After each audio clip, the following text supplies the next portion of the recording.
என்னதான் உங்கள் கோவில் சென்று வழிபட்டாலும் உங்களின் கர்மாவினை தீர மாட்டுகிறது. ஆகையால் நீங்கள் தினமும் திருப்புகழ் பாட வேண்டும். அப்படி பாடினால் நீங்கள் செய்த பாவம் அனைத்தும் தீர்ந்துவிடும். எதை விரும்புகிறாயோ அதிலேயே இழப்பாய். அதுதான் உன் விதி. என் பிள்ளையே, நீ எதிர்பார்த்த தீவு உனக்கு கிடைக்கும் காலம். வழி தெரியாமல் தவித்து வந்தாய். எந்த பக்கம் அடுத்து நகருவது என்று விடை தெரியாமல் வாழ்க்கையில் இருந்த குழப்பங்கள் இனி தீர்ந்து உனக்கு ஒரு தெளிவை தரும் கட்டம் வரத்தில். உண்டான ஒரு முக்கியமான கேள்விக்கான பதிலாக வரும் வரத்தில் உனது சற்று எல்லாம் நல்ல விதத்தில் மாறும். நான் மாற்றிக்கொண்டு இருப்பதை நீ அறிவாய். எப்போதும் கவலையாக இருந்திருந்தால் உன் குடும்பத்தினரும் உன்னை பார்த்து கவலையடைகின்றனர்.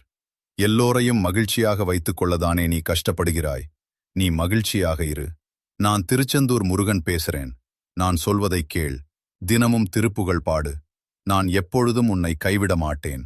தலைமுறைக்கு நான் காவலாக இருப்பேன். உன்னால் முடிந்தால் அன்னதானம் செய். இப்பொழுதும் என்னை மறக்காதே.